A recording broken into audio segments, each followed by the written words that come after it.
Okay.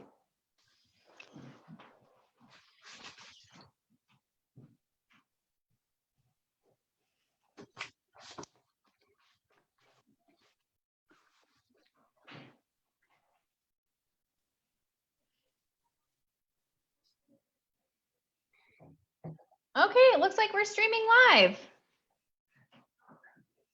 Honey, are you gonna, okay. Okay, yay. So it looks like we're successfully live on Facebook. So welcome. Look, we're right on time. It's 7 p.m. on the dot. We're so punctual. We're never that punctual to River Pretty, are we? Never. Never. Literally never. Yeah. So, and speaking of River Pretty, so our attendees in the webinar are now John King, Liv Scott, Rob Hires, and Whitney. Oh, yay. The alum. So we're among family. So welcome to everybody who is in the webinar and who also is tuning in on Facebook Live. Before we get started, I just wanted to alert those in the webinar. If you go down to the bottom of your screen, there is a Q&A little chat option. And so I encourage you to type in questions as they come up, comments. Those don't interrupt anything. I just see them on my end. So feel free to type those in as they come to you. And then as the conversation evolves, I will be passing along those questions to Rich. And then those of you who are joining us on Facebook, hi. Coop is monitoring the comments there. So we encourage you to ask questions, write comments. And then again, Coop will pass those over to me and then I will ask Rich. So we have it, I think it's our process and it seems to work. So Rich, I'm so excited for this. And I'm very jealous that you're in California right now because I'm feeling extremely homesick for everyone back there. So Very kiss nice. California for me while you're there. It's very nice. Yes. So before we get kind of officially started, I wanted to just quickly introduce myself and say welcome. My name is Jen Mervin. I am the owner of Pagination Bookshop here in Springfield, Missouri. And I also teach with Rich at the River Pretty Writers Retreat, which is our beloved writing community. Rich is the founder and beloved faculty member. I am not the founder. I do not want that. I don't want that. Well, I'm one of the founding members. I'm a yes, member. one of the founding members. You're the OG for sure. I'm OG, yes. But I'm not the OG. Be clear. I just remember when I first met you, and it was the first River Pretty, and we outnumbered the students. Right, we did. So we made a number of the attendees tonight. It might be the same situation, which is okay. We're used to it. It's totally fine. We'll just keep going. Yes. Right. So if anyone has questions about River Pretty or the River Pretty Writers Retreat, feel free to ask. Rich and I both feel so passionate about this community.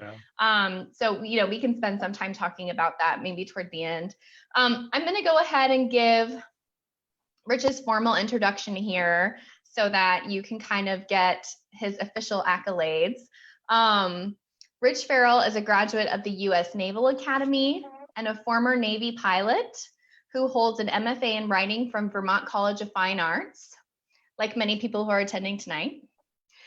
His work has appeared in Hunger Mountain, Upstreet, New Plains Review, Potomac Review, Descant, and elsewhere. He is originally from Massachusetts, but lives now in San Diego, and he teaches creative writing at Grossmont College there in San Diego, where he lives with his wife and 2 children. And of course, The Falling Woman was just published this year by Algonquin Books. It's his debut novel. And oh, honey, can you throw that to me? Sorry, I left it on my other table. Awesome. I don't have posters of it. I need to get posters of it. Yes. Yeah, you should. So this is my advanced reader copy that I got. So when you do buy it, it will be the hardcover. I was very lucky to get this kind of early edition as a bookseller, which is always really exciting to see your friend's brand new book. So I inhaled this in a day. It was so interesting, captivating.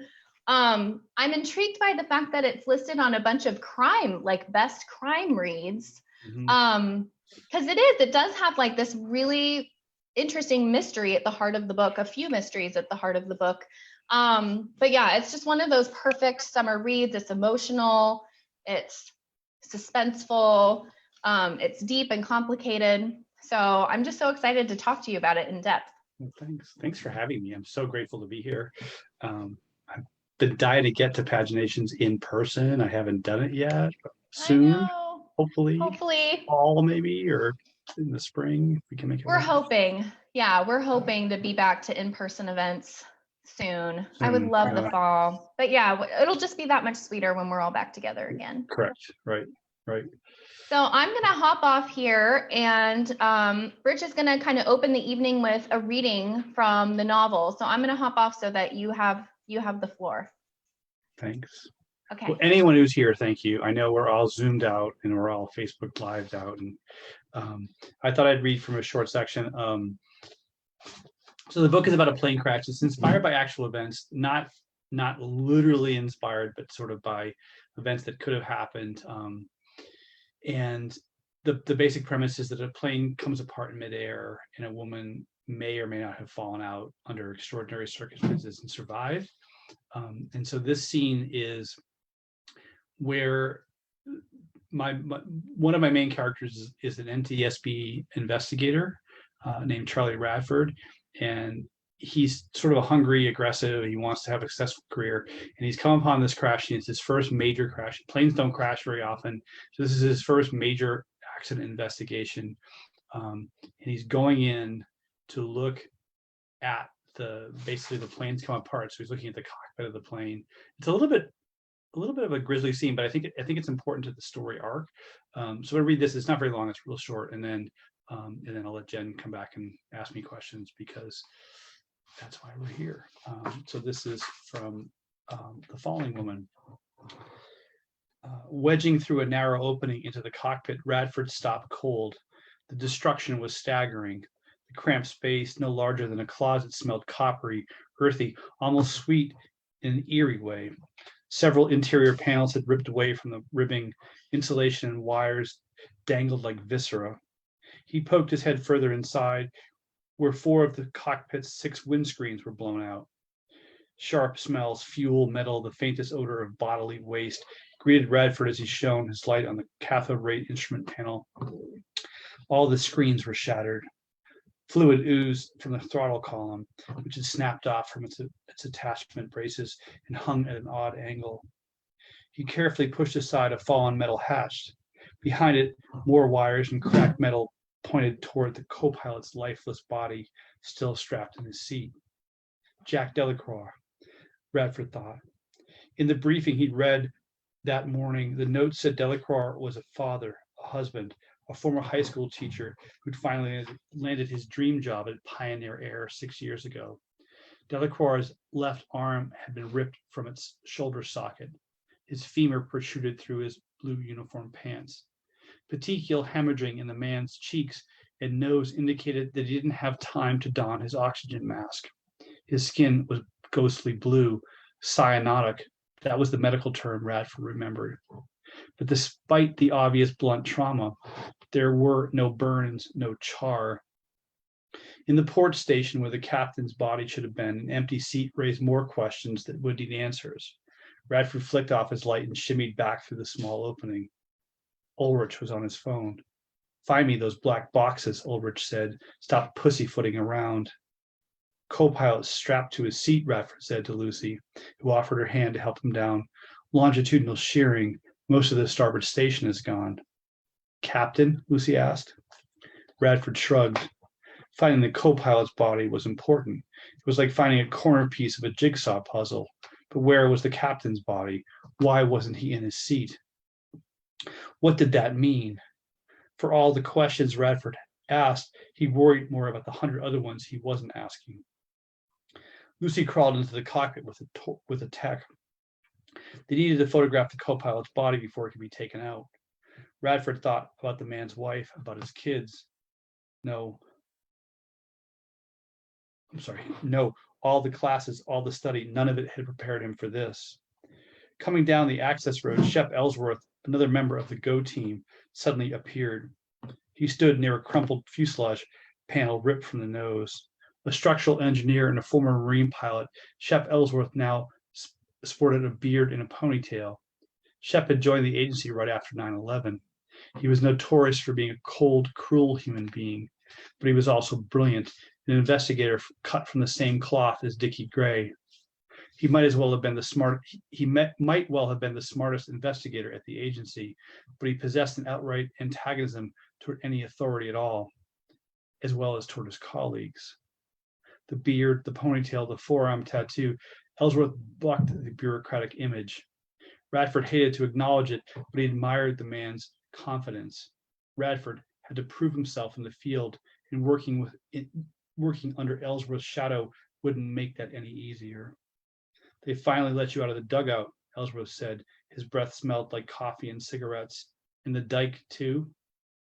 He reminded Radford of a younger version of his father, the same inappropriate cutting humor, the same cruelty toward the world, and utter disdain for anyone who didn't see things the same way he did.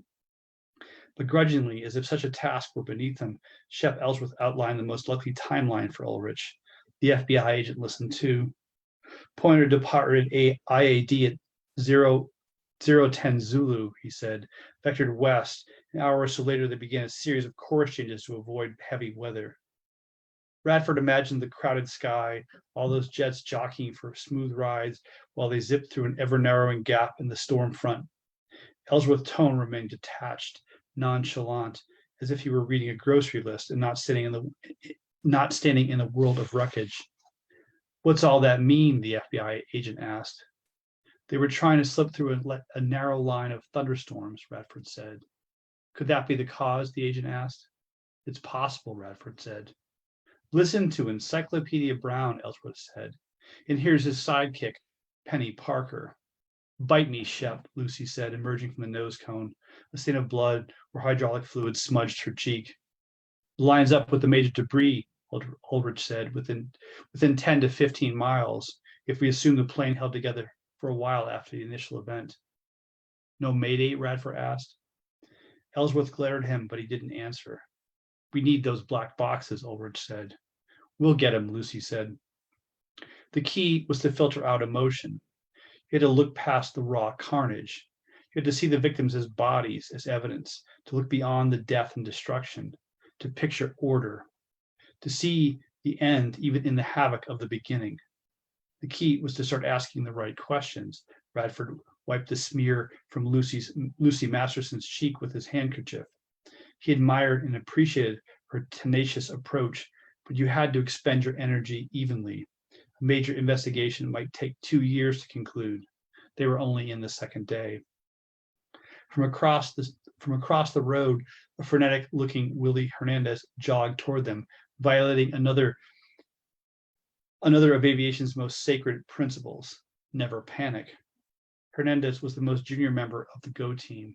The dumb son of a bitch already looked sick, like a frightened kid after a nightmare. He arrived at the nose cone, sweating and out of breath.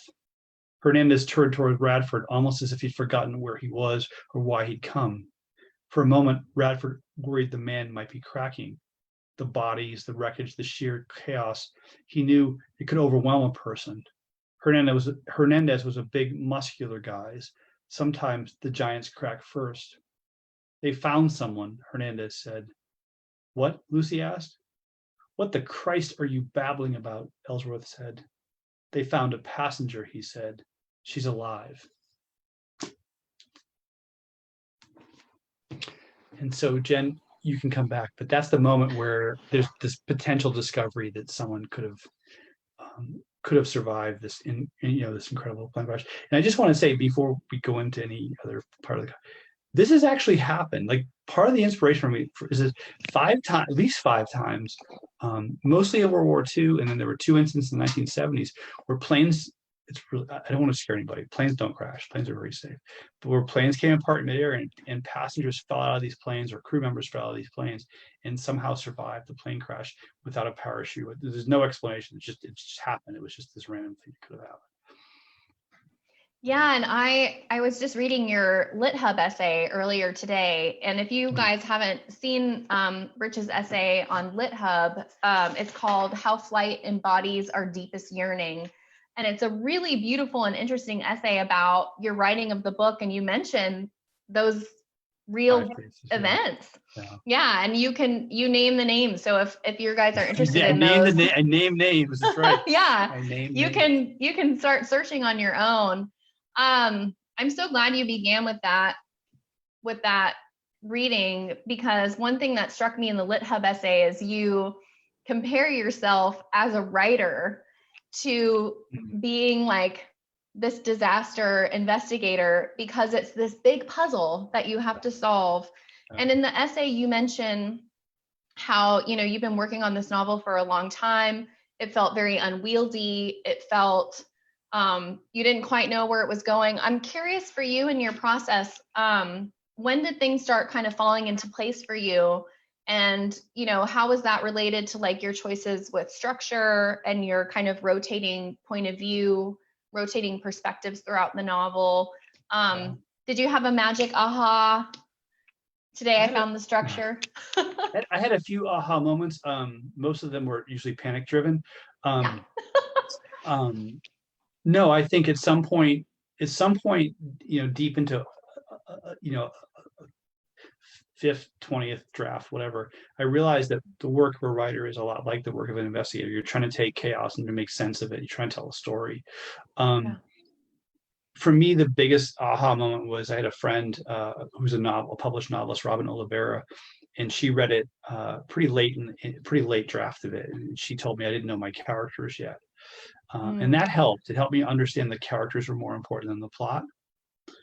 So I had to go back and rethink my characters. That was it was kind of a crappy moment, but it was also a good moment because it kind of forced me back into the characters. But yeah, there are these moments where you know this, Jen, you're a writer. You kind of go, I see something. You're not sure what you're seeing, and you're trying to piece it together, and you're trying to make sense of these little flashes of order or structure, because most of it's just utter chaos.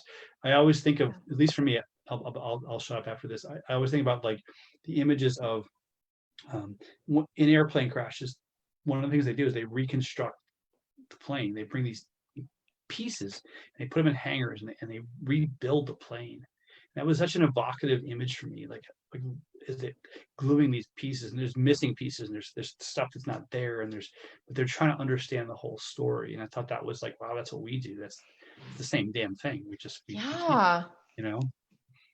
It's a really haunting metaphor for the work of a writer. And when you mentioned that in your essay on Lit Hub, I was like, that makes a ton of sense to me, just as a reader and as a writer, and especially with this particular novel, because so much of it hinges on, Charlie's trying to make sense of a story, and there's kind of this urgency for answers. But I think what's so complicated and haunting about the book is that we get answers kind of on the level of emotion or on the level of like psychology, but some mysteries you leave ambiguous. I wonder about the choice to make that narrative choice. How did you feel about that? Did you feel pressure to answer all the questions? How did you get comfortable leaving some of them up in the air? I was writing this book. It's a great question, Jen. I was writing this book when the Malaysia Flight 370 disappeared over the South Pacific. And I was really captivated by how confused the culture was, because we couldn't come up with answers. So one of the things that really struck me was we want answers, and sometimes there aren't answers. And so how do you live with uncertainty? So in the book, this is a spoiler alert, but I don't ever solve what happened to the plane crash, because I don't think we know what happened to Malaysia Flight 370. We don't know we may figure that out, but we don't know. And so I think uncertainty is, we have to be able to get comfortable with that uncertainty. And we live in such a certain age where we don't need more. When I wrote the book, we don't need more. We're getting used to uncertainty now in a weird way, right? And how do we make sense of uncertainty? How do we kind of grapple with what that means? And so that was a central theme for me, was how do you come to peace with uncertainty and without having the answers that we want? We expect answers, but that's a modern concept. One of the things that fascinated me was like aviation powered flight is only about 120 years old, 100 and less than that, 117, 18 years old. And we just take it for granted, but like it was not that way for, most of human history. It was a big mystery. So Yeah. I love that answer. And yeah, and I think as novelists and as writers, there is that kind of like demand to answer every question, but you're right, that is kind of a false sense of closure, and it's not as interesting, I don't think. I think it's much more interesting. I love that bold choice to not answer what had happened on the plane. And really, when by the time you get to the end of the novel, that's not the dramatic question of the Right. novel. Right. Thank you for saying. Yeah. It's not Right. what it's about. Yeah. Right. Yeah. Right. I have a couple What's that? questions. What's that old Oh, quote? No, that's okay. What's that old quote? The writer's job is not to solve the problem, is to present the question. Right. yes. Yeah. Or deepen the question. The Yeah. question, As right. Deborah Courtney always says. Yeah. She Yeah. always Oh, says it's the Deborah. writer's Yeah. job. Yeah. To not answer the question, but deepen the question. Yeah. I love Right. that. That's so good. Yeah. And you do that throughout the book. It's like once just all these mysteries keep getting more and more intense. Okay. I have a couple questions. One comes from Liv, who wants to know the name of that Lit Hub essay again. So the name of that is called How Flight Embodies Our Deepest Yearning. And if you just Google Rich Farrell Lit Hub, it pops right up at the top of your Google search. And then Ian Bodkin asks, hi, Ian. Hi, Ian. Why is time important to work, and how do you respect it without being obsessive?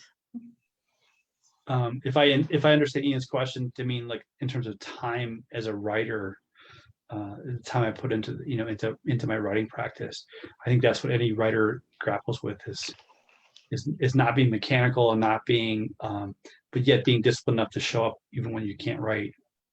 I'm going through that right now with the next book. Like I suck, it's awful, it's a disaster, but I just try to keep showing up and do a little bit every day, and work a little bit every day. I think, I mean, this is probably like the seven people that are here. This is probably all writers, but we all know this, right? Like it's just you got to show up when it's bad. You got to show up on the bad days. You got to be able to accept it's not going to go so well today, and just keep going. Yeah. When Maybe I started, just be obsessed with getting your butt in the chair, but time, right? Especially, yeah. it's a flying term, ass and chair time. It's not quite. It's called pilot and command time, but it's the idea you have to put your butt in the chair and just do it.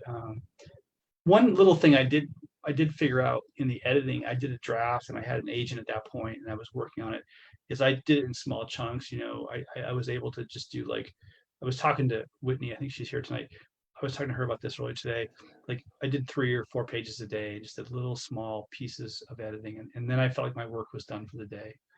Instead of trying to do the whole, you can't see in any kind of long form, you can't see the whole thing. You got to break it down into smaller pieces. Yeah. Again, coming back to that metaphor of like all those pieces in the giant bunker, right? And then if you do that work, it will reveal itself maybe. Hannah has a question. Hi, Hannah. Hey, Hannah. After your friend told you that you didn't know your characters well enough, that is so brutal, especially now having read the book. It was so good. Having read the book, there's such an intimacy to the characters. So you must have done some heavy revision. She wonders what did that revision process look like after that revelation? I'll be really honest. I'll answer the question. So I spent 3 days under my desk, kind of crying and hopeless and destroyed. And then I read a few craft books. I went back to my craft books. My craft books are over there on the shelf. That's the craft section. And one of the things I realized was like my main character was he started the Radford character started too strong, too confident. He had nowhere to go. And so one of the major revisions I made was like I made him weak. I made him innocent. I made him kind of dumb. And I gave him some ambition and I gave him some yearning. And I'm like, but when at that point, that draft, he was like this really kind of know-it-all experienced investigator. And like, well, where's he going to go with that? Like he's and so there were like these practical considerations that got mixed into this. The hard part is, I think anyone who writes knows this. You think you know what you're doing, and someone else reads it and they go, "You don't know what you're doing." It sucks. Yeah, it's hard, but it's necessary. It's a necessary truth. You have to hear it. I'm so grateful for that advice, for that. Well, and I know that you think a lot about yearning, and I remember you were the one that kind of introduced me to Robert Olin Butler's book about yearning, and that's such a fundamental part of any character is knowing you know, what they yearn for, what they desire, and how that informs every decision they make. And it's even in the title of your Lit Hub essay, this yearning to fly. And you feel that in Charlie's character. And of course, you know, we haven't talked about Erin, who's the other main character of the book, and her complicated. And I think, you know, I think by the end of the book, I really understand her and have a lot of compassion for her. But her yearning it's kind of not acceptable or easy to understand. And that's part of the challenge of the book, is Charlie kind of comes to understand her difficult yearning to kind of make sense of it when it's not maybe what we would expect or predict from someone. Right. And I know that Charlie's character, you write about a lot about how that's kind of based off of your own experience. And you're following in a long tradition of writers who are inspired by their own lives and their fiction. I'm thinking about like Ben Lerner's The Topeka School, or Valeria Luiselli's Lost Children Archive. I mean, some of these just great novels that they're not memoir, they're fiction inspired by true events. How did you feel kind of basing Charlie off of your own experience? Did that make him easier to access or harder to access? That's a great question, Jen. I mean, he was the younger me. He wasn't the writer me, you know, if that makes sense. Like, so I tried to, so when I left the military, so I was trained, I never became, in full disclosure, I never became a full-fledged Navy pilot. I was in flight school. I was flying airplanes in the Navy. I was still in the training command. I had a seizure in the airplane. I couldn't fly anymore. It was a huge identity shift. I was 23. It was this massive identity shift. Like, everything I thought I was going to become, I didn't. It kind of broke apart. And so I gave that backstory a little bit to Charlie. And then I had this really shitty job, this really awful job. I was not an investigator. It was not even that sexy. It was logistics person in DC, this Beltway bandit kind of job. It was awful, but I was attached to airplanes. And so all of a sudden, all the sort of romanticism, all the mythology of airplanes went away. And it was just paper pushing. And I was doing, it was just god awful. And I thought about, like, what if that became your life? Like, how would you have made that your life? Because that's kind of what I did to Charlie. I kind of imposed that upon him. But I think his passion for flying was something, and a lot of, maybe if there's River Pretty people here, they know Bob Vivian. That was something Bob Vivian gave me permission to write about, because he let me go back into that. I don't have it anymore. It's not some yearning I have to go fly airplanes, but I can remember it now. I can kind of conjure that. And so I gave that to this character. I love, well, that kind of attaches to Ian's question. He was kind of building on my question. He says, how do you allow your characters to make choices that are not or wouldn't be your own in the given situation?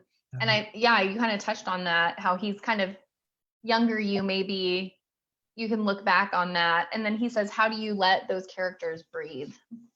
That's a great question. I mean, Ian's a super smart guy. I was in a workshop with Steve Allman, and I'll never forget this. Oh, he's amazing. And so good, right? And Steve said, writers are decision makers. Yeah, me too, fanboy. He said, writers are decision makers. We're making decisions, especially fiction writers, like on behalf of our characters. And I remember thinking, like, well, what could Radford do? I'm going through this right now in the book I'm writing right now. Like, what could Erin do? And you write 47 versions of what they could do, and eventually you come to, this is the right, maybe the story demands this version, this choice. But I thought Steve's question, or Steve's his prompt was, like, writers, we make decisions. That's what we do. We make decisions for the characters and for the story, and that's what we're doing. There are decisions that maybe I wouldn't make, or maybe I would make, or I don't know. Like, I'm exploring that territory. Jen, Peter Churchy. Yes. In that book, I mean, I talk about that book all the time with my maps to the imagination. I feel like you've talked to me about that book. Oh my God, it's such a good book. And he says, writers we explore. We go out, and poets do it, and nonfiction writers do it. And we go out and we explore these questions, and we come back. We don't have answers. We just have a map. This is what I found from my exploration. That's all we're doing. And it adds so much tension. And I love the way that those decisions are kind of braided. Like, we hop between Charlie kind of making big decisions, and then we'll kind of leave him in that moment, and we'll go to Erin, where she's making these really unexpected decisions. And, and we know that these characters they're slowly colliding. And when they finally do, it's so satisfying in the book. And that opens up a whole other well of decisions for them to make. But it just, the tension escalates so beautifully and the stakes get so much higher. And to me, when I see a character make an unexpected decision that seems to go against what we know about the character, it's surprising and it's satisfying, because that's what stories are, when people act the way that we don't expect or predict them to act. Jenny has a question. Hi, Jenny. How are you? I've only talked to Jenny via email. Jenny says, were you sad when you finally decided how the book would end? Did you mourn? Are you okay with your decision? I don't know if she's read the book. It sounds like maybe she I has. It almost sounds like she might has. have. Yes. It was a very hard decision. I wrote many different endings for the book. I had that, to paraphrase the Steve Almond question, I had that character make a bunch of different decisions. It was sad. It kind of sucked. I'm going through that again right now with the project I'm working on right now. It's like, it kind of sucks to let, like, but then if you aren't true to what those characters are trying to work out in their own, sort of experience. I will tell you that my ending changed. My agent didn't like it. She changed it. And then another editor changed it. And then my editor, it kept changing. And it was the big struggle of the book was, how do we end this book? Wow. So I mean, without giving it away, like it changed 3 or 4 times after the book was picked up for publication, because people were unsatisfied with what it was going through. And where we ended up was where I started, which I felt good about. Like, my editor's like, no, this has to be where it ends up. And that was my first choice, but I was very uncomfortable with the ending of that book. So many drafts of the ending of that book. I'm glad that it ended where it did, because I felt very satisfied by the ending as a reader. And enough is answered, and enough is a mystery that reflects, I think, like a real world mystery. And just emotionally, I think I love how the book opens and ends with Aaron's voice. And I really appreciated, as a writer, how you were able to kind of move between Charlie and Aaron, their personalities, their voice, especially when you were in those italicized sections in first person from Aaron. So beautifully done at the end. I worked with this really cool teacher named Jen Mervin in River Pretty. Dead serious. And one of the things, watch this. I've never said this before. This is completely unscripted. One of the things you taught me was the borrowed form. You had a different term for it. No, borrow form. Borrow form. Hermit crab. Yeah. Hermit crab, where you take these official documents and you kind of, I never knew that. So I took, so there you go. So you get some of the credit for that, because I needed to have her voice, but I had to figure out a way to do it. So I literally spent hours and hours researching NTSB forms, like the literal documents they used. And then I said, oh, I can do this as a borrowed form. So there you go. So you didn't even know that, Jen, did you? Oh my gosh, I did not know that. Directly out of our workshop that we taught together. Yeah. I'm going to cry. That is amazing. Yeah, it's true. Absolutely true. I genuinely loved that, even before he said that. I genuinely did. And it's such a beautiful way to open and close the book. I mean, it's so satisfying, and her voice is so lyrical and poetic. I love those sections. Okay, other people have questions. I'm being selfish. Okay, so John King has a great question. Let me read this for you. He says, great passage, Rich. Looking forward to picking up the rest. I'm wondering, how do you make decisions about language? And is that process different from project to project? And if not, do you think this has anything to do with the narratives you find yourself most interested in exploring? Wow, what a great question. Seriously. Most of the criticism I got in the early drafts of this book was too technical. Because I had permission to write about flying. I love flying. I love the language associated with flying. So when I was a kid, just to give you a small anecdote, one of my Christmas presents as a kid was my parents bought me this, I don't know what the hell it was. It was like a radio, and I could tune into air traffic control. I was like 10. And I would listen for hours to air traffic control, because the speech between pilots and air traffic control. I love the language. I love the voice of that. So it was always a part of I love weather. I like anything associated with that. And when I first wrote it, it was really technical, and people were like, no one's going to know what an aileron is. No one's going to, no one's going to know what these things are. Like, sure they will. It's just this thing. Yeah. So there's a dance that you have to do, and then another small example, which was really fun. It's a fun story to tell, I think. So in the opening section, as the woman falls out of the plane, her clothes come off. This is really kind of it's kind of an embarrassing story, but it's kind of funny. And which is what happens is you're falling, people's clothes rip off. And so as her clothes are falling off her body, I had to describe the term for her underwear.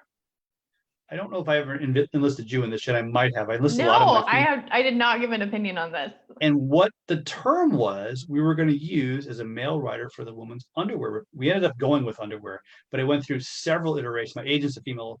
One of my editors was a female. Like, they're like, you can't call it panties. You can't. It's like, I don't know. I was just trying to make her underwear come off. Yeah. And how do we find the right term for that? And so at that level of sort of, it sounds ridiculous, I know, but like that level of getting it right, like how would an adult woman refer to it? Like, what would she refer to it as? Right. She wasn't trying to be sexual. She wasn't trying to be like, how would you refer to it? And I had no clue. I literally was like crowdsourcing this. Like, what do I call it? It felt a little weird. I mean, it felt a little weird, but like, I don't know. How do you get those? And the details, right? The Flannery O'Connor advice, the writer's job is to get the list slippers on the clerk, right? Get the details right. Like, get the small details right. So it sounds believable. And I'm not saying I did it. I'm just saying that was a definite struggle with this from the macro to the micro. Yeah. Well, and you deal with a lot of, technical things. I mean, like you said, you have the whole airplane industry, the whole language of accident investigation. And then Erin, of course, is suffering from cancer. And she's talking about her treatments. She's talking about her illness. She's talking about her diagnosis. I imagine that opened up a well of research, for you as with her character and the way that she would be talking about those or referencing those details as well. Right. Yeah. No, it is. There's this sort of demand of the technical versus the lyrical versus the just the story language that we have to do. Yeah. It's tough. I mean, and I do, to answer John, maybe to be more direct answer to John's question, I do think it changes from book to book. So my teacher, Doug Glover at Vermont College, said it's and sort of to parrot him was Christine Scott, who's Jen, Christine's work. She's a wonderful writer. She said you have to feel the world and describe the world through the character's skin. So you're trying to understand not how how Rich, Farrell, and Jen Mervin would see it. How would the characters see this world, and how would they describe the world? And that's the real challenge. Right. Yeah. And I mean, after kind of hearing that news from your reader, did you feel like that was some of the work you did, like just really kind of stepping into those character skins and seeing, I mean, you had that revelation of giving Charlie an arc. How about Erin? Did you feel like you had to change something with her, or was she she feels so fully formed to me. Thank you. And authentic. Jesus, no, she was a mess. I mean, she was a disaster. No, she was hard. She represented sort of my spiritual side, like the spiritual journey part of me, and I wanted her to figure out what she needed to do in her life. But a lot of the early criticism of people who read the book, like she was cold, she was too male, so I was clearly summoning something through myself. And she was a lot funnier, and she was a lot snappier in terms of her language and her humor. And we kind of softened her to make her a little bit less. Yeah, she has some pretty funny lines. Yeah, she has some pretty funny lines that got cut. She's still pretty feisty and funny, I think. Good. But she was funnier and feistier before. I think that aspect comes out. I want to share Catch's comment because it's so, of course, because it's Catch. It's so beautifully stated. She says, loved the ending, 3 exclamation points. The rebuild of the accident was a metaphor for the process each character traveled within the narrative. Mm-hmm. Mm-hmm. Did these metaphors kind of just present themselves to you as you were going? I mean, obviously they don't feel planned. They just feel organic to the narrative. No, they came out. I mean, just honestly, I'm not trying to sound all grueling work that writers do, but it came out. It comes out through attention. Like I think you and I have taught together. The writer pays attention, and when you pay attention to what you're writing, stuff starts to emerge kind of bubble up from the surface, and that's all it was. I didn't think about the writer and the investigator doing the same work. And I know Kat did a really generous post on Facebook this week, and she said she had done some work with investigations of airplane crashes. I never saw that. I didn't think about that. I mean, it was pretty late in the draft. Like, oh God, he's doing the same shit I'm doing. Like, we're trying to make sense of chaos, and that, it was gratifying, but it was not planned. No, discovery. I love that, and to me, those are the gifts that that writing gives you. Because you're not planning it. But one of my writing teachers would talk about the idea of you have to give your characters enough stuff to grapple with, and enough specific stuff. So you have the airplanes you can turn to for detail that will just be a metaphor. Or for Erin, you have the cabin that she's staying in and the observations she's making about nature. And we have her illness that becomes kind of this metaphor for her feelings of control or lack thereof. And it's because you give them these rich conflicts, the details just end up, like you said, they just kind of rise up out of the narrative. And that's, I think, I know you know this, Jen. That's sort of the fun of writing. It's like, I didn't know that was going to happen. Wow, Jesus, where did that come from? And you got to chase it or cut it. You don't know what to do sometimes.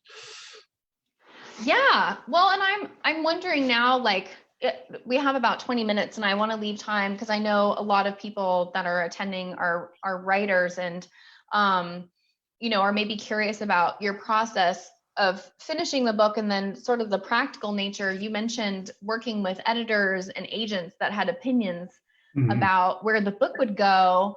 I'm curious if you had any, recognitions or revelations during that process, or kind of what you learned. You mentioned you're writing a second book.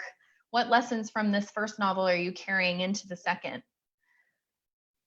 I asked you like 1,000 questions. No, it's good. So I'm geeky. I'm kind of geeky.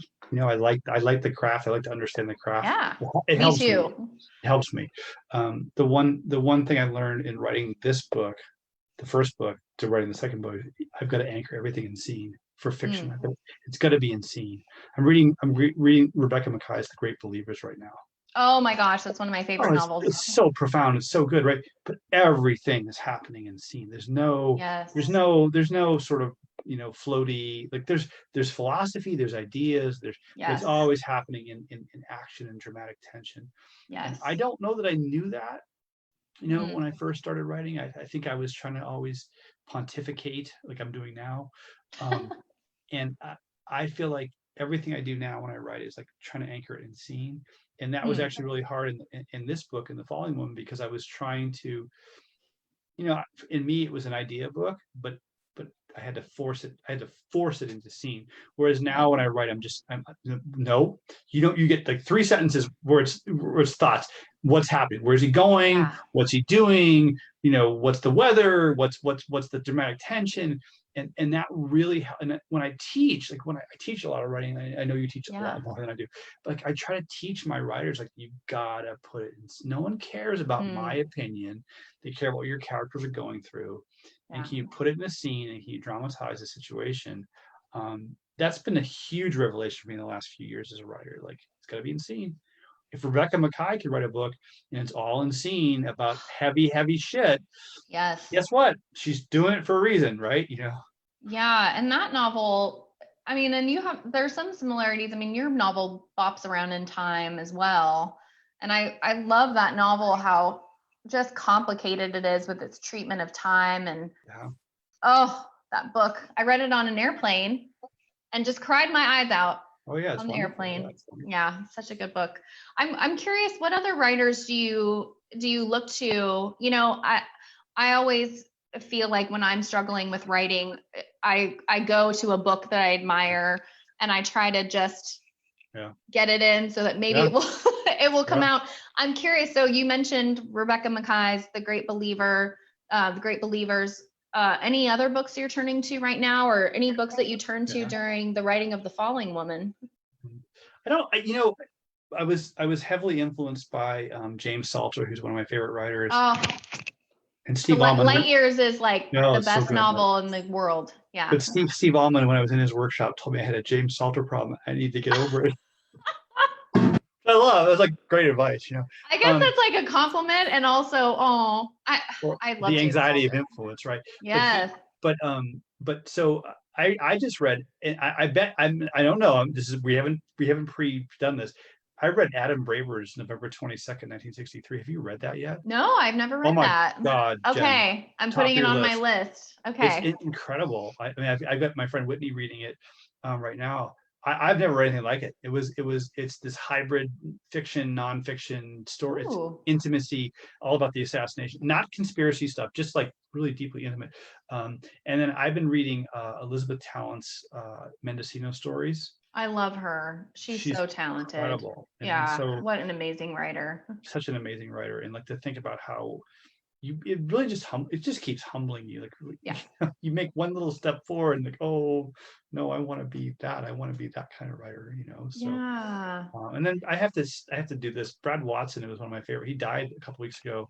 I saw that. I'm so sorry.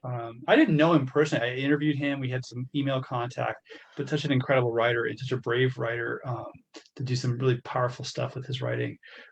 So yeah, I think, you know, you just, whenever I get stuck, I go back to reading. That's what gets me unstuck, for sure. And you have a big passion for craft books, which I really appreciate. You know, because I'm dumb. That's because I'm really dumb. I'm really just like, I need something to hold on to. I think that language is power, and the thing that I love about craft books is that it puts language and terms to these things that when you read a book, you're wondering, why was that so good? And then, you know, Charles Baxter will say, that's rhyming action. And there's something really empowering about having, even as a reader, even if you're not a writer, just noticing what works for you and being able to put a name to that. It's very satisfying to me as a reader and a scholar. So I love that you read craft books. For writers that are maybe new to writing or maybe are working on their novel, do you have any particular craft books that you would recommend? Yeah, so many. I should just bring my camera over to my shelf. Right? Yeah. I mean, like, you know, God, that's so many. Peter Church's book, Butler's book, From Where You Dream, is so good. You know, everyone goes to Janet Burroway's on writing fiction or writing fiction. I don't know if it's on or just writing fiction. The other one I really like for an MFA kind of like class on fiction writing, is Alice LaPlante's book. The original title was The Method of the Madness. There's a different title. One was like an academic textbook. It's the same book. Alice LaPlante, Laplante. It's an incredible book, like so detailed with so many examples in it. I love when there are examples in there. Yeah, yes. John Gardner. The Art of Fiction. Yeah. I mean, Stegner's book on writing is on teaching. And have you read Stegner on writing? And yes, a while ago. Yeah.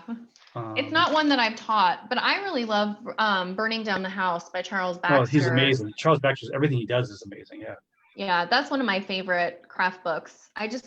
And again, I love his examples. He gives great long examples. And John Gardner does as well, but they're a little bit dated. Yeah, Gardner's more philosophical. Baxter's more practical, more on the ground. Yes.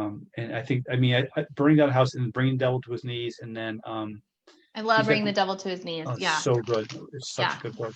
And then he's just the editor of that. But then he also has the Art of Subtext in the Small Art of series. That's part of the Grey Wolf series, and those are wonderful. I really love like the Art of it's the Art of Description by Mark Doty is another one I return to, and I love that one by Charles Baxter. There's a few new ones out that just come out this year that are really good as well. Oh, Sophronia just said, do you mean The Making of a Story by Alice LaPlante? Yes, The Making of a Story. The original title Thank you, Sophronia. The original title was The Method of the Madness. You go to Amazon, it's like $180 for the book. The Making of a Story is like she retitled it so that it wasn't, I think it was academic, you know. Yes, those academic titles can be so pricey. So The Making of a Story is a wonderful book. It's an incredible, generous book about every aspect of fiction. Yes. Thank you. I love that. So you mentioned that you're moving into another novel. Are you prepared to talk about it at all, or do you want to just? So okay, we'll just send you love about it. Really bad. I'm sure it doesn't. It started as a short story. It's evolving. New characters are forming. It's kind of out of my comfort zone, and I think that's okay. Yeah. I'm trying to push into that, but I don't know. Are you still writing short stories while you're working Yeah, on your I got novel? 3 or 4 stories that I'm really excited about right now. I really want. Yay! Yeah, but yeah, I love short stories. It's a story collection in your future? I have one if someone wants to buy it, but they have to buy it. They don't want unless you're famous, they don't want short story collection. Well, No, I love short maybe stories. now that you have your novel, maybe now you can push them to Maybe. take your story collection. Have my second novel if you have the short story collection. No, I love short stories. And I'm reading Jim Shepard, and I'm reading Oh yes. I just love I love the form of short stories. Now I noticed in The Falling Woman, you have a really beautiful sense of place in that novel. Was that something that, I mean, you grew up in Massachusetts, and I just love the description, especially of the cabin and kind of the city when they're walking around. It feels like just such an important character in the book. I'm curious about the relationship that you have with place and culture in your writing. Is that something that you are purposely including? How do you work toward creating that, and how important do you think that is to the book? It was something that stood out to me reading the novel. Thanks, Jen. Yeah, no, I think that we were at River Pretty, I think when Heather Sharfordin was there, and she taught us really, remember that cool thing she did on place, and like how do you describe a place? She used Great Gatsby as an example, where the rooms and the houses describe the characters before the characters even walk in. And so there's a section in the book where I took that, literally wrote the draft of that at River Pretty with the flagpole, and she's looking at her house, and I'm like, and it was like the ruin, and like her life is in ruin. I'm like, that one came directly out of, Jen and I were fascinated. Like, we came directly out of being in this workshop and going, I'm going to do this. And I think what I find is that you can convey emotion with place in ways that that describe the underlying sort of emotional tension of the story just by describing place. I love that. I love teaching place classes and setting classes because you can. What I hear like younger writers say is, "Oh, the place is a character." Like, no, it's not a character. It's not a character. It's conveying a character's emotion, right? It's holding the emotion for the character, which I think is a great way of thinking of it. I love that, holding the emotion for the character, or an extension of the character. Extension of the character's emotions, right? Yeah. And I loved that lecture by Heather, because it was so interesting how, and you kind of see this. I mean, how many times have we read The Great Gatsby, and I never put that together, but he describes the room, and by the time the character walks in, we know who the character is, right, from the way that the room was described. And it makes so much sense to me that you said that you use that technique in your novel. Literally, that scene, that chapter, it comes right out of Heather's exercise at River Pretty. I sat there and did it. Yeah. So you guys need to come to River Pretty. Come to River Pretty. We're plugging River Pretty. Well, what's interesting about River Pretty is that, I mean, I look at the things that I write, and so much of it stems from those classes and those discussions, because that's really time when I have to sit and work on my own writing. It's a nice dedicated space. I know that you have made a priority to go to different writing retreats and kind of give yourself that time to work on your book. I remember you went to a silent meditation retreat. Maybe could you talk a little bit about kind of like your relationship to that, to the writing conferences or the writing retreats, and kind of how that plays a role in your work? Sure. So, you and I went through the low res MFA programs, like probably a bunch of people who were here, and like, then you get done and you're lost. Like you don't have that experience. Like you don't have that connection. So I did a couple of, like, I know you went to Squaw, and I think you went to Tin House. Did you go to Tin I House? went to Sewanee. So I went to Sewanee, and I went to Bread Loaf, and I went to I got rejected by Squaw. It's okay. I'm not gonna hold that against you, Jen. But try again. It's so wonderful. but that's a cool experience. But then to get out of that, like, so I did 2 other things that are really cool. I did these silent retreats they're not writing spaces for me. They're actually just meditative spaces for me. They're just quiet spaces to kind of to slow down. Just thinking. Yeah, I read poetry, and I just kind of get quiet and relax and get my ego out of the way. But then I did a 3-week residency at Ragdale outside of Chicago. It was an artist residency that was amazing. It was just 3 weeks you had a space, you had food, and you just wrote. And that's where the main draft of that book came out. It was those 3 weeks because I just had space, contained space to do that. And there was no lectures, there was no teaching. There was just other writers, other artists that were there doing their thing. And then we usually got together at night and had a glass of wine and then had dinner. And it was like this incredible energy to be in those kind of spaces. How wonderful. Yeah. So in that kind of, and typically I think when you look for those and like poets and writers, if you wanted to search, you would look for a residency. Residencies, yeah. That's what they're a lot of called. them are funded. There are a lot of them. Like Ragdale was super cheap for what they gave us for I wasn't a fellow, I was just a resident. It was like $600 for 3 weeks, food, board, and like a place to write for free. Yeah, it was incredible. That's amazing. And there's a lot of them out there. There's a lot of them out there. There's a lot of those that do that. So you would recommend that, just taking that, because I know a lot of us are busy. We have families, we have jobs, and just being able to take a chunk of time to just sit with your book in like an extended period sounds like such a gift. Where else can you get that? Yeah, if you can it's always hard to do. It's always a compromise, but if you can do it, if you can force it, Absolutely. I know Rebecca Mackay went to Ragdale. Really? Yeah. I was like, she went to Ragdale. She's in the air tonight. Everyone should go read her book. Such a good book. So, now that you've been promoting your book, you were talking, when we were chatting before the event started, you were talking about how it's been an emotional roller coaster, kind of your feelings about your book has changed. As you're going through this, kind of what is your biggest hope for the book?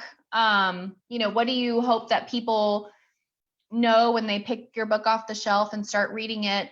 What's the best case scenario for you with this novel now out in the world? This is like the world's biggest cliche, and I know it is, and I'm going to say it anyway because it's true. The most rewarding thing has been hearing from people who've read the book. It sounds so here's my speech, but it's like you'll get these notes from people who you didn't expect to get notes from. Oh, and I really, and like you can tell they actually paid attention. That's incredibly rewarding. It's incredibly rewarding to hear that from people who read the book and who were thoughtful about it. I don't know. I want to sell the next book. I want to keep writing. That's all I want. I want this book to give me a platform to get another book and to keep going. That's all I want. That's really all I want. I want to write a better book the next time. I want to tell a better story. That doesn't sound like a cliche at all. I think so much of writing is just wanting to be read, and what an opportunity. And Algonquin is such a beautiful press, and congratulations on being chosen for Indie Next. So that's a big honor. As a bookseller now, I'm a little bit more aware of that process, but to be chosen as an Indie Next pick, enough bookstores need to nominate your book. And it's not an easy nomination. When you go through, you have to talk about why you love this book, why you think it should be an Indie Next pick, where you should shelve it. It's kind of a big deal. I'd love to hear that story. Yeah. So it was back the initial selection process. This is pretty funny, Jenny. I'm excited to hear this. So it was like last fall. I was still working. The editor, we had just finished up our initial edits, and the phone rang. It was like 8:00 in the morning in California. The phone rings, and it was like this Florida number. I answered the phone, and this woman says, "Hi, Rich. Is this Rich Farrell?" I said, "Yes. Are you the author of The Falling Woman?" I said, "I am." And I'm like, "Okay, what's going on? What's this?" She does this like quick pitch. She's like, we chose initially was the Indies Introduced, which was the debut novelist thing for this spring. And I'm like, okay. I literally was like, this is a scam. Yeah. I'm gonna find out. I wrote a book. I said, thank you. And I hung up the phone. And I called my friend Robin, who is a writer. And I said, she's like, I don't know what that is. So I was convinced someone had scammed me. Oh, wow. And I was like, this isn't real. The book isn't even out there. Like, how is anyone reading my book yet? That was a weird feeling. People are reading my book. Like there is someone out there reading my book. Yeah. So I was a very skeptical person. That's so interesting. Well, and I didn't really know about that before becoming a bookseller. And, it all kind of congealed for me in January when I went to the big booksellers conference, the American Booksellers Conference. And you told me you saw my book before I did. You saw my gallery before I did. I had this in my hand and I texted Rich. I was like, I have your book. And he's like, I don't even have my book. Yeah, it was awesome. So cool yeah, moment. booksellers, Really this is the nice, we get the books before anybody else. And then we can creep out the authors without even realizing. That was cool. That was a cool moment. I'm like, it's real? Like, there's actually a book there? Yeah. Well, Sophronia says you'll find a lot of opportunities will come your way because you're now a published novelist. So, and that's exciting, thinking about sort of the new doors that have opened. Can you talk about how your writing life has changed now that your book is out in the world, or just kind of your relationship to writing? A lot of people think, well, the book is published, you're done. It's kind of, it's what everybody wants, so how do you feel now, and kind of what doors are opening because of this? I don't know. This is really maybe not the right answer, but like, I'm just kind of glad I'm beyond it. Yeah. Just like get back to writing. Like I want to just get back to working, and and I'm smarter. I've learned a lot. I'm not smarter like is it intellectual. Like I know what I should be doing better. I should have had a web page built. I should have had this done. I should have been doing these things. I didn't get it. You don't know. We're not publicists. We're not marketing people. We don't know those things. And you read books and you think about this and like, how the hell do I know what to do to publicize my book or to publicize myself? It's not comfortable at all. And so I'm a little bit smarter about the process now.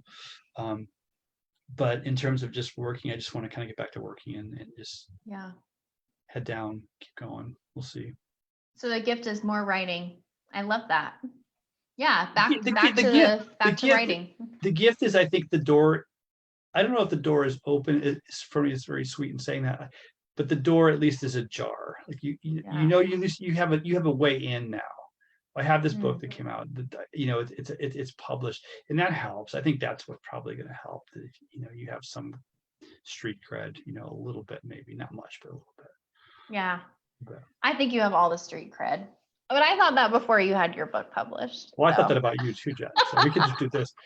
I have to say. I'm just biased. I have to say that really, truly, the most important thing has been finding a community of people, and River Pretty really. I mean, we aren't. This isn't a plug. It's like we invented, you and me and Lee and Chaz and Steve and Ian and Catch, and we invented River Pretty. We just made it happen. And that sustained us. It sustained you through the process, because it takes time. It doesn't happen, MFA degree and then the book comes out. Like it does not, for most people, that's not how it happens.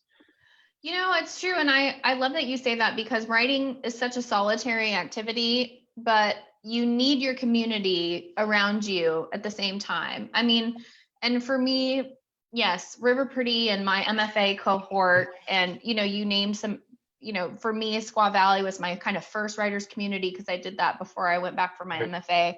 And I still keep in touch with those friends that I met there, and there's such a support. And if you are out there wanting to be a writer and you need a community, come join us at River Pretty. We want you with us, because it's good to have these friends and readers around you that at least, the very least, you get people to geek out with about your books that you love. For a couple days, who know that you're talking. Yeah. The book, it's worth going just for the book recommendations. Yeah, for sure. Yeah. And the writing prompts that we keep talking about that we shared. So that's wonderful. Well, I'm so glad. And hopefully we, if River Pretty can't happen in person in October, we'll definitely be doing something virtual no matter what. So yeah, hopefully, and maybe that will even allow more access for people who can't get to the rural Ozarks in the middle of October. Right. You can hop onto Zoom. Right. And see Rich give a craft talk. See Jen and see Lee and see, you need your tribe. You need to find the people that kind of sustain you in this process. And that's what we did. That's what we've done for the last, how many years? 8 years, 9 years? I think, I want to say it's like 9 or 10 even. Yeah, it's crazy. Because Ethan I think he turned 3. So wow. Oh my gosh. That's how I measure time. Right. Yeah, that's wild. Crazy. And yet we have an age today. It's amazing. I know, you look younger now than we both look great. My beard's look great. I want to see if there are any other questions or comments that I should share before we wrap up. Yeah, Catch says that's what Paul Harding said about winning the Pulitzer. He didn't believe the caller. Maybe the next call will be the Pulitzer. And Sophronia says, remember to put your dedication and acknowledgments in the next manuscript early on. That's good advice. I learned that the hard way. Did you? Yeah. Oh. I didn't know what questions to ask, so I didn't know what questions to even ask. So. Well. And now I think I'm going to be aloof and not put dedications and acknowledgments in. Just put a quote, a meaningful quote from a book you love at the beginning. That's fine. I have an epigraph. The best part about I'm going to share this with you. No one else cares. The most fun thing that happened to me, the two most fun things.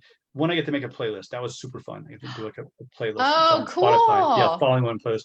The second, okay. but the funnest thing was, I have an epigraph in the book from a James Dickey poem that Bob Vivian connected me to, right? And I thought, no big deal. Like it's an epigraph. Who cares? And then they're like, no, you got to pay for it. I'm like, I do? I'm like, yeah, you got to pay for it. So I had to write a check. I forget how much. It wasn't that much. It was like $400. Wow. I had to write a check to the James Dickey Foundation. I'm writing a check to James Dickey. That felt really cool. Like that's kind of fun. It was the most fun money I've ever spent in my life. It's like to give so I could borrow. That is wild. Cool. Well, I love that quote to begin, and it's absolutely perfect. And yeah, so for further reading, of course, you can pick up The Falling Woman from our shop, and I will post a link to the book. You can order it online. For those of you that are local in Springfield, we have lots of copies in store. So if you want to get it, you can just send us a message and come pick it up this week. And then we of course ship all over the country. So if you want to order it online, we ship directly to you. You get the book, in like about 5 business days. Typically it takes with media mail. And then of course we recommend you read How Flight Embodies Our Deepest Yearning on LitHub, which I just felt, I'm so glad I read it after I read the novel. Because I think, I don't know, I'm just glad I read it in that order. But I think you could read it before you read the book. It's just so good. And then I didn't know this about the playlist, so now I'm going to check this out on Spotify. That was so fun. It was like in the midst of all this heavy marketing and craziness. And I'm like, the guy from Algonquin's like, do you want to do a playlist? Like, oh, I'd love to do a playlist. Yeah. That was super fun. So fun. And is an audiobook forthcoming? Do you know? It is. Yeah. I just found out this week they're in pre-production now at Audible. Fantastic. And, so soon, probably 2 to 3 months. Okay, great. I'm excited. I think it'll make just a great audiobook. Catch and I were talking about how it will make a fantastic movie as well. We were already casting it on our phone call the other day. Yeah. We can share our opinions with you later. That's great. That'll work. I'll take it. Thank you so much, Rich. Is there anything that I just didn't ask that you wanted to share about the book or the writing of the book that I just didn't think to ask before we head out? No, I think that you guys are amazing. You and Coop are amazing. I know where Coop went. He was supposed to be in the background. Yeah, he's right there. No, I mean, it sounds like you've done amazing work there, and I hope people are supporting you and supporting the bookstore. And yeah.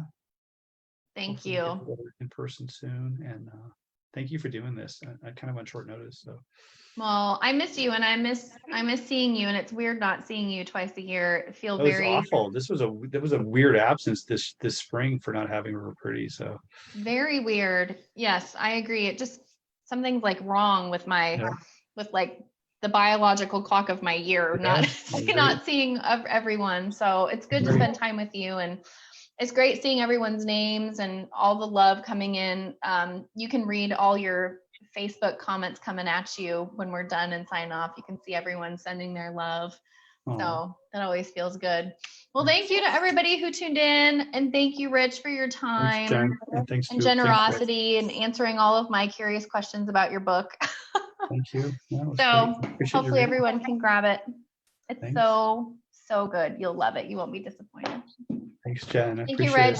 Thank you. Take care and stay safe. You too. Okay. We'll see you soon. I'm gonna sign off. Okay. Love to all. Thank you, Rich. Thanks, Jen. Bye, Coop. Bye.